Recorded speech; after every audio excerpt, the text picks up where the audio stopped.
All right. So this is a unique Parsha. It's called the Parsha for Chol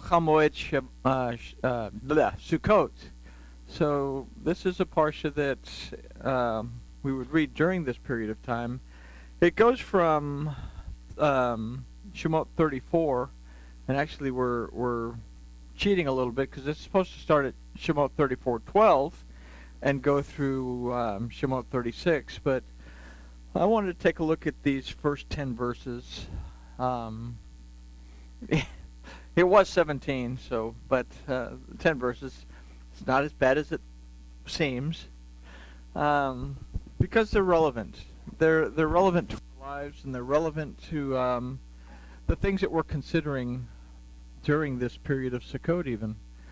So let's talk to our Elohim, and we'll take a look at this Torah portion.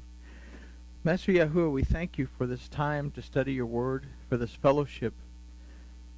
We ask that you will open our eyes, open our ears, and open our hearts, so that we be conscious of being able to love you with our heart, our soul, our mind, and our strength. We thank you for it. In the name of Yahusha. Amen. All right. So, Parsha for Chol Sukkot. And we're going to look at Shemot 34, 1 through 10. And the Parsha begins after the sin of the golden calf. Moses is told by Yahuwah to make 2 more tablets of stone, and then Elohim once again gives the commandments. And what's really neat about this particular Torah portion is that the commandments are given again, but they're in so much more depth and clarity than the way they were given at Shemot 20. So it's really a nice read. It's Shemot 34 to Shemot, the end of Shemot 36. So the lessons for us to learn and live by that are found in the Torah of Yahuwah are bottomless. We can go back and study a Torah portion again and again and again. We can study a verse again and again and again and never fully grasp the multitudes of different ideas, meanings, concepts that it can present for us to consider. Now, the breaking of the tablets and the making of new ones also holds diverse meaning and lessons for us to understand. We'll start at verse 1. Again, this Torah portion would normally start in verse 12, but this is very relevant for us. It says, "And Yahuwah said to Moses, Hew for yourself 2 tablets of stone, like the first, and I will write upon the tablets the words that were on the first tablets which you did break." So we have to consider that we too have broken the first set of tablets that we call ourselves and our lives. Having been gathered back to Yahuwah our Elohim, we too have the opportunity to hew out 2 new tablets and allow our Elohim to once again write his Torah onto our hearts and into our lives. And we remember from the prophets that the Torah itself will be written in our hearts, that we won't have to have anybody to teach us in the world to come because it'll already be there. We will know it. So verse 2 says, "And be ready by the morning, and come up in the morning unto Mount Sinai, and present yourself there to me on the top of the mount."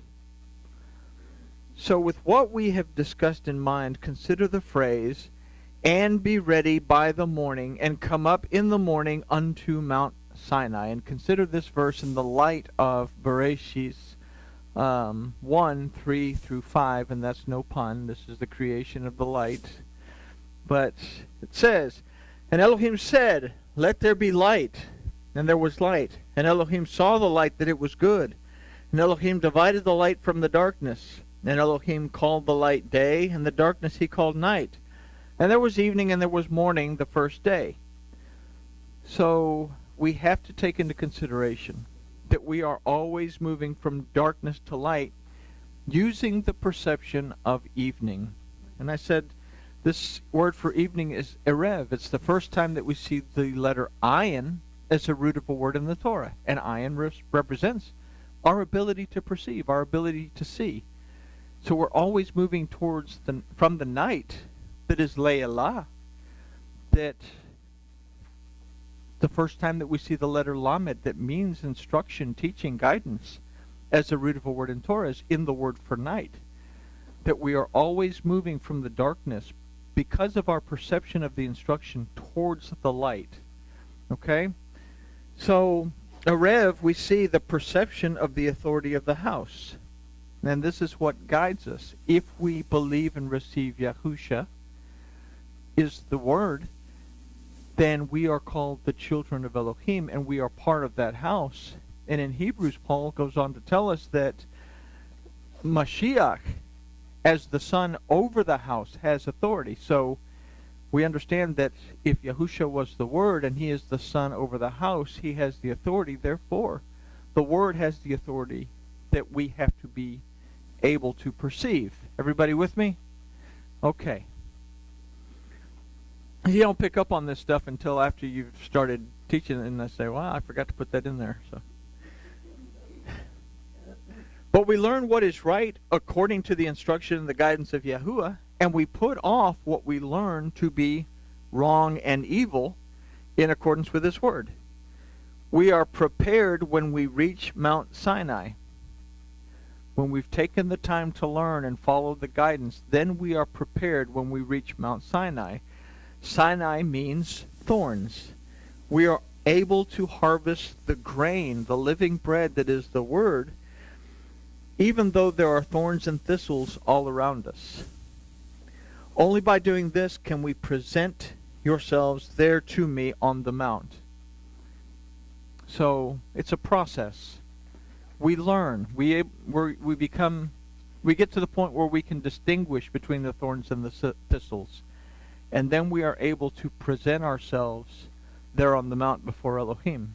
So it's a process that we take towards a relationship with our Elohim.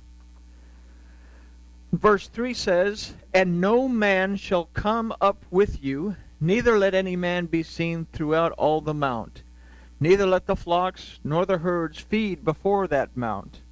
And we read back in Shemot 19, 18 and 19, that they were prohibited from coming up to the mount the first time. And if they did come up to the mount and touch it, they were to be shot through with an arrow or stoned or put to death. And that included animals. So that commandment is repeated a second time during the giving of the second, or the creation of the second set of tablets. But the phrase, "and no man shall come up with you, neither let any man be seen throughout all the mount," offers us a choice.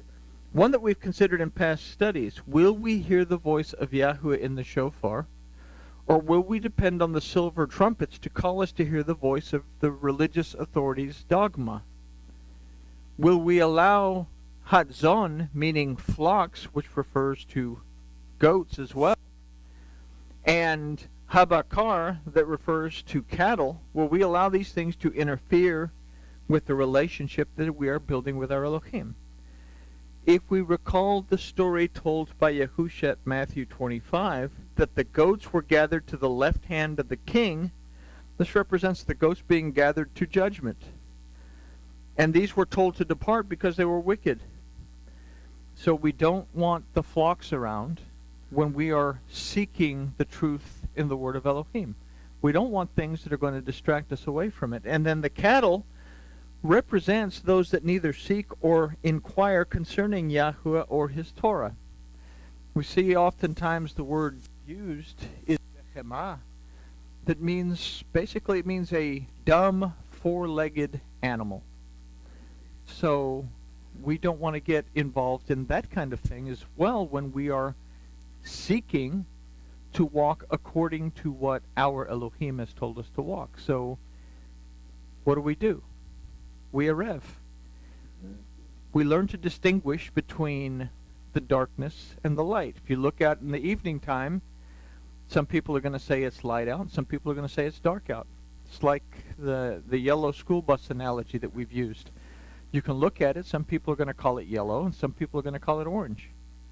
So we have to be careful what we have around us while we seek to receive the instructions that are going to be written on that tablet that's called our heart and our life. So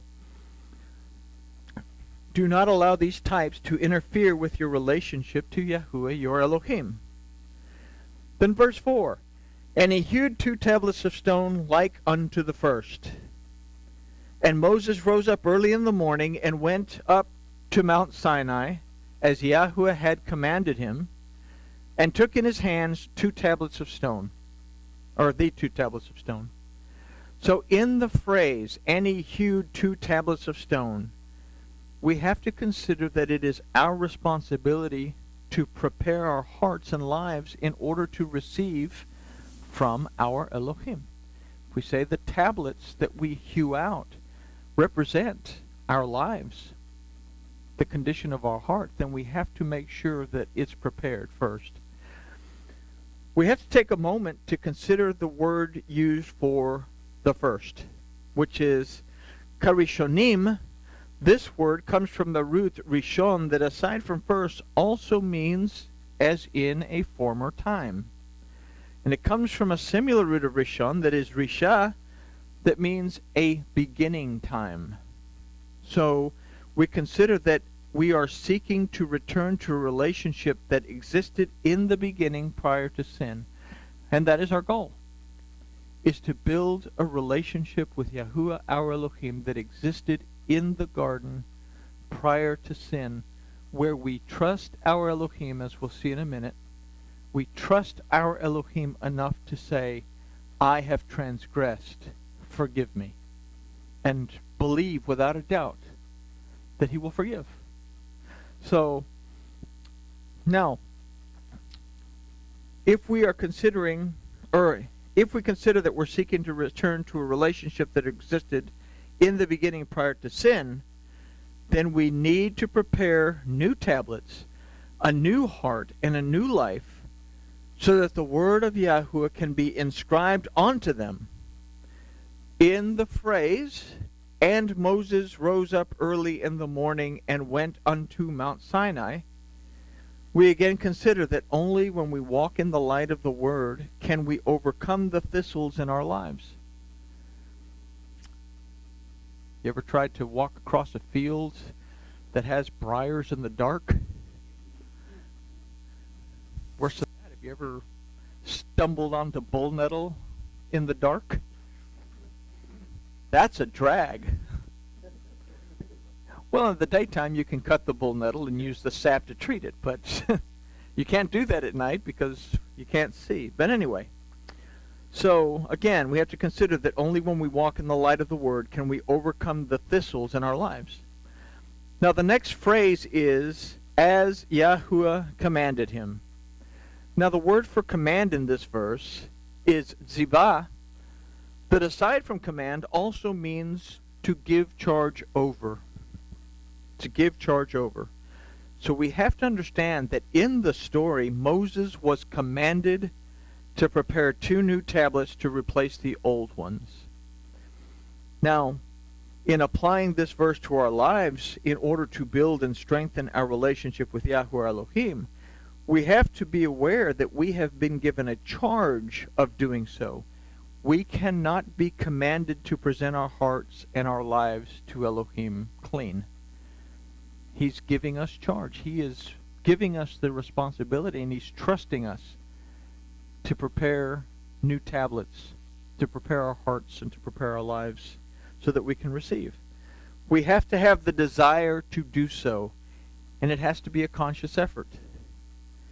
If we understand this, then the phrase, and took in his hand 2 tablets of stone, should make sense to us. The word for in his hand is beyado, that from the root yad means hand. But this word also means strength.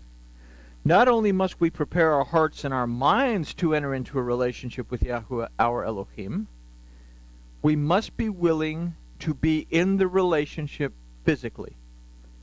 We have to act on what we've been given charge over.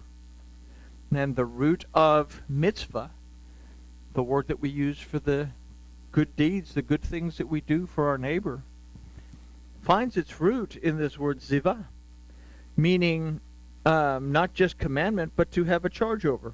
So we are commanded to guard, protect, preserve, and observe what the Torah tells us. We have charge over our ability to do so. But you catch that? We are commanded to shema and shamar what the Torah tells us, to be able to perceive it, discern it, understand it, and then guard it, preserve it, protect it, and apply it. That's a commandment. But we are given charge as to whether we will do it or not, because he won't interfere with our free will. So we have to make the choice to do so or to not do so. So we have charge over our ability to do so and apply it to our lives. Now, hidden in this verse, if y'all didn't catch it already, is what's called the Ve'achavta, that says, and you will love Yahuwah Elohecha with all of your heart and with all of your soul, your mind, and with all of your strength. And this is the commandment that Yahusha said was the greatest commandment. So only in this way can we truly love our neighbor as ourselves. We say our neighbors are created in the image and the likeness of Yahuwah Elohim. Not that they look like Elohim, but they have the same mental and spiritual capacities that Elohim has. If we're going to love them as we love ourselves, we're loving the image of Elohim by loving our fellow human beings. And if we love them with all of our heart, with all of our mind, with all of our strength, then by doing that, by proxy, we love Yahuwah Elohim the same way. So, as we prepare to come to the conclusion of Sukkot in a couple of days, we absolutely must take time to reflect on what we've considered thus far in this study.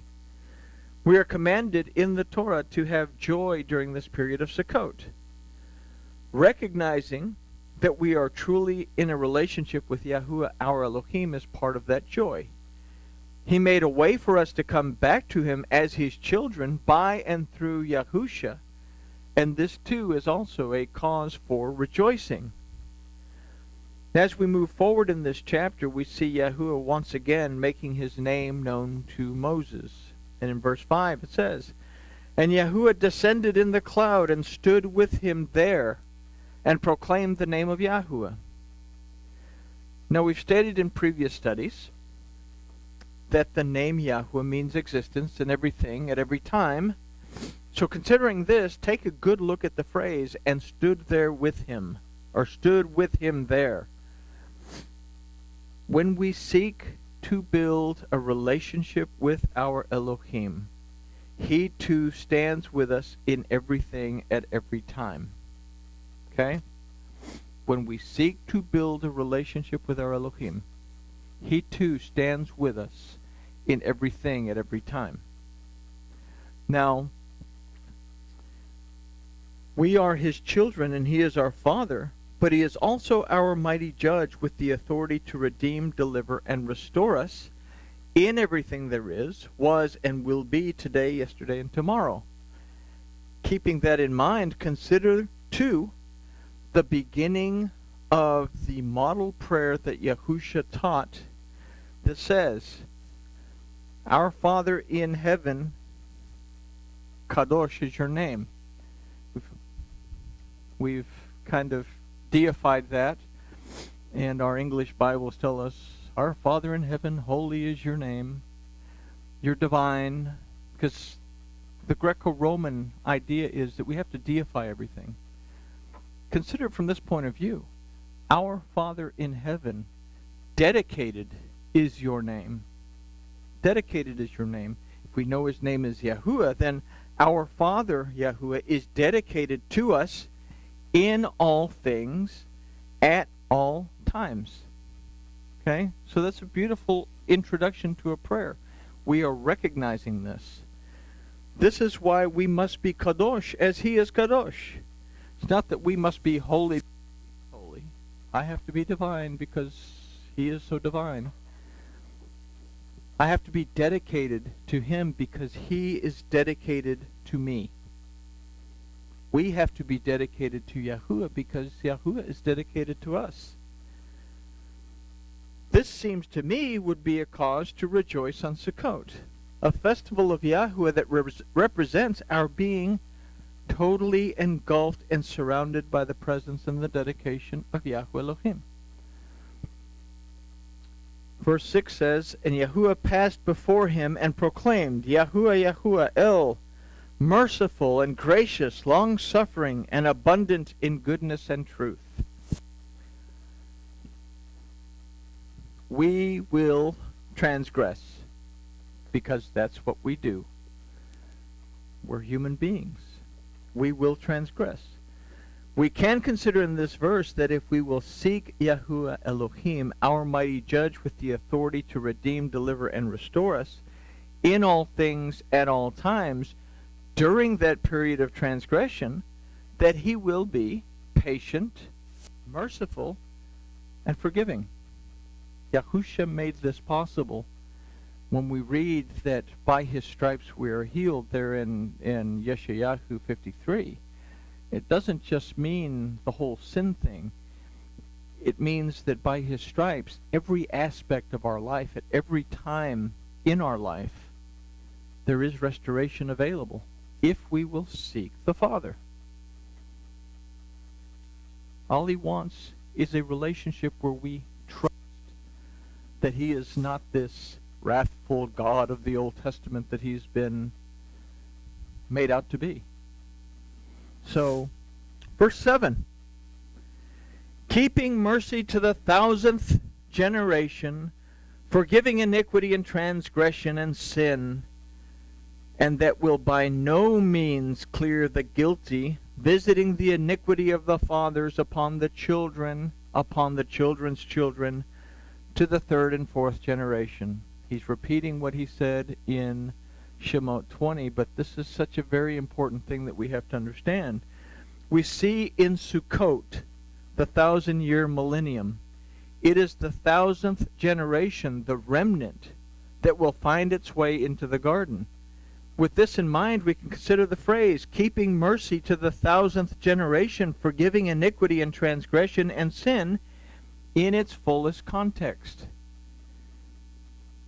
If we say that we are building a relationship with Elohim, we can transgress, but we can make teshuvah and have absolutely no doubt that this is absolutely true, that he will forgive the iniquity and transgression and sin with mercy. But we can also consider that arrogance, gimel, means pride, wealth equals 3, and spiritual poverty, the dalit, equals 4, that goes without teshuvah will not be forgiven, and that will by no means clear the guilty, visiting the iniquity of the fathers upon the children and upon the children's children, to the 3rd and to the 4th generation. Shemot 20, he adds to this. He says, "visiting the iniquity of the fathers to the 3rd and the 4th generation of them that hate me." So we understand that there's a big difference between the 1,000th generation of those who love him, is what it says in Shemot 20, and the 3rd and the 4th generation of them that hate him. So Yahusha paved the way for the world to be able to make teshuvah. When it says, "For Elohim loved the world in such a way that he gave," literally it says his uniquely begotten Son. He loved the world in such a way. This idea of world isn't, well, the whole world. He loved the southern tribe, the northern tribe, and those that reside among them. Okay? And they are dispersed throughout the entire world. They are in places where they don't even know that they are anymore. So it's a wonderful thing that Yahusha paved the way for the world to be able to make teshuvah. Only those who remain blind out of prideful arrogance or fear, "I know what's right, I know what I should do, but everybody's going to stare at me, point the finger at me, I'm going to be booted out of my church, I'm going to be booted out of my family, family. I'm going to lose all my friends. Only those who remain blind out of prideful arrogance or fear that leaves them spiritually poor will refuse this gift. It is a choice. Consider the example set by Moses in the next verse. And Moses made haste and bowed his head towards the earth and worshipped. So we first note that Moses made haste. The word used for "and made haste" is ve'ama'er, that from the roots mahar means not only haste, but to do so hurriedly and anxiously. To be anxious to make teshuvah, to do it quickly. Then we can understand the definition of this word, let's back up a little bit here. If we will recall what we considered earlier in this study about the heart and the mind and the strength, then we can also understand that there's another definition of this word that means to participate. We have to participate in our relationship. It's not going to be a one-sided relationship. One-sided relationships, from experience, don't get very far. Okay? So we have to participate. We recognize that our Elohim is greater than we are, and we too bow our head towards the earth and worship. The word used for worshipped is vayish tahu, that from the root shacha also means to reverence something greater than oneself. So we become Yisrael. We recognize that Yahuwah Elohim is greater than we are in everything at every time. With this in mind, we can, in confidence, go to our Elohim and repeat the words of Moses in verse 9.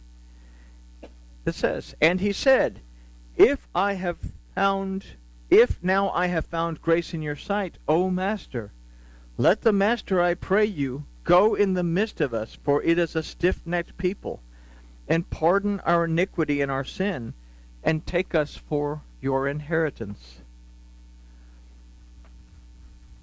I don't know about y'all, but I have a tendency sometimes, my wife may argue, to be stiff-necked. I also have a tendency to transgress like everybody else. And I'm not afraid to say that because I'm a human being. But what it's saying is that I can go to my Elohim with confidence and say, oops, and he'll say it's okay.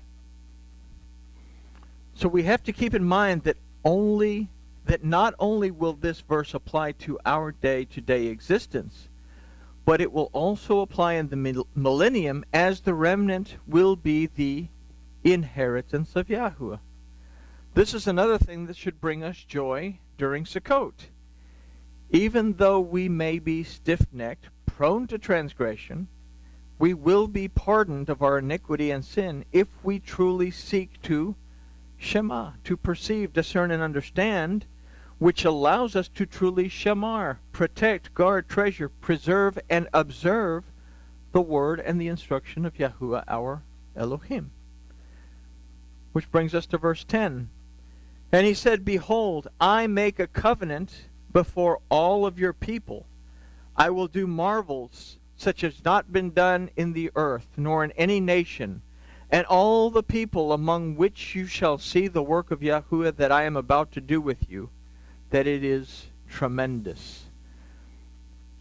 Literally, this word is amod, that literally means deserves recognition, deserves our reverence, deserves for us to be totally awestruck by this. That's this word for tremendous. So we read throughout the Tanakh and Brit Hadashah the many wonders that Yahuwah did for those who sought to live within the terms of his covenant, which is his Torah. When the Adam, the house of Judah, the house of Israel, and the stranger that resided with them, tainted and distorted his Torah and his covenant, Yahuwah made a way to make it Hadashah. In other words, Hadasha doesn't mean to make something new. It means to restore it, to renew it, to refresh it. This thing in Jeremiah